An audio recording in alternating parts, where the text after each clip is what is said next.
तो अगर 3 महीने भी बचे हैं तो मैं जान लगाऊंगा 3 महीने में, मैं 16 से 18 घंटे की मेहनत करूंगा, मैं इस बीच कहीं मस्ती में समय नहीं बिताऊंगा, मैं प्रूव करके दिखाऊंगा खुद को और दुनिया को, मैं एक सक्सेस स्टोरी बना के दिखाऊंगा। और शायद आप सोचोगे काश साल भर ऐसे ही पढ़ लेते, कोई बात नहीं बेटा, काश का टाइम नहीं पढ़ा साल को, कोई बात नहीं, अभी पढ़ेंगे और छोड़ देंगे।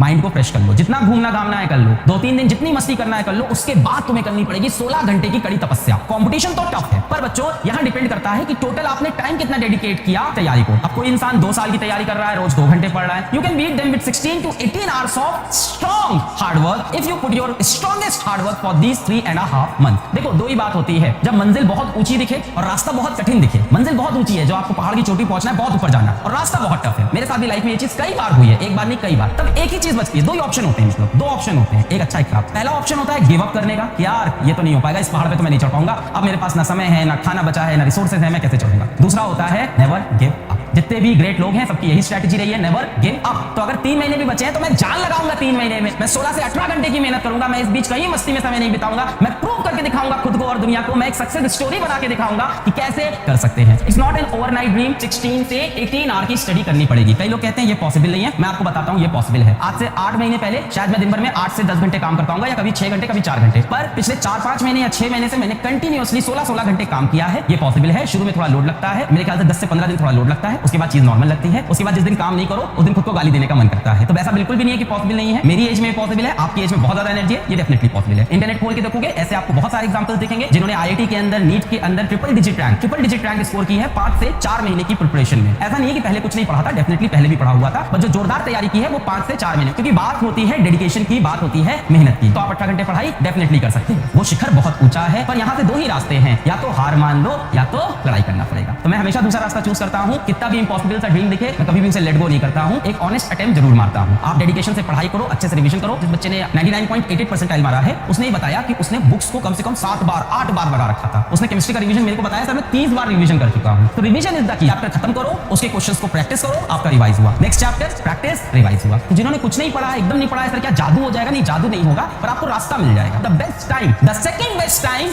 Is now. जो दूसरा बेस्ट टाइम है वो आज है, अभी है, ये पल है। बात समझ में आई? जो बेस्ट टाइम आप कहते हो काश मैंने तब से किया होगा, डेफिनेटली काश किया होता तो अलग बात होती, डेफिनेटली एकदम सही बात है, आई एग्री विद यू, एकदम ऑनेस्ट बात है। But the second best time is now. जो दूसरा बेस्ट टाइम है वो उस पल में है जिस पल में आपने डिसीजन लिया है। तो जिन्होंने कुछ नहीं तैयारी की है, हार्ड वर्क नहीं चाहिए बच्चों, यहाँ पे हार्डेस्ट, समझ रहे हो, hardest of the hardest work चाहिए यहाँ पे। 16 से 18 घंटे की पढ़ाई करने की। कई बच्चे होते हैं सुबह पढ़ना चाहते हैं, कई बच्चे होते हैं दोपहर में पढ़ना चाहते हैं, कई बच्चे होते हैं शाम को पढ़ना चाहते हैं, जिनके घर में एक ही मोबाइल है, पापा दिन भर लेके बाहर जाते हैं, रात में मोबाइल घर पे आता है। मैं रिवीजन का तरीका बता दूं, जिस तरह से मैं रिवाइज करता था, और मेरा एक फ्रेंड है उसने AIR 6 रैंक मार रखी है बड़े एग्जाम में। तो हम लोग का रिवीजन का तरीका ये होता था कि हम लोग रोज स्टार्टिंग से अंत तक रिवाइज करते थे। उससे क्या होता है कि जब आप 10वें दिन रिवाइज कर रहे होगे बच्चा, मान लो पहले दिन तुमने कुछ पढ़ा, दूसरे दिन रिवाइज किया, तीसरे दिन पढ़ा, पहले 2 दिन का रिवाइज किया, चौथे दिन पहले 3 दिन का, 5वें दिन पहले 4 दिन का। जब आप 10वें दिन पे पहुंचते हो तो पहले दिन का रिवीजन पता है कैसे होता है? हो गया रिवाइज। दूसरे दिन का ऐसे। जब 10वें दिन पे पहुंचते हो तब आप 6ठे, 7वें और 8वें दिन का एक्चुअल रिवाइज कर रहे होगे, बाकी दिमाग में फीड हो जाता है। तो इस तरह का रिवीजन करना पड़ेगा। 14.5 घंटे, 15 घंटे, 16 घंटे की पढ़ाई करनी पड़ेगी। इतना समय हम सबके पास होता है, मैंने भी देखा है। आज के टाइम पे मेरे को खाना भी खाना होता है, तो मैं इधर खाना खा रहा होता हूँ, इधर फोन पे कुछ ना कुछ काम चल रहा होता है, या इधर खाना खा रहा होता हूँ, इधर मैं क्वेश्चन चेक कर रहा होता हूँ। तो आप कर सकते हो, बात ये कि जुनून कितना होगा।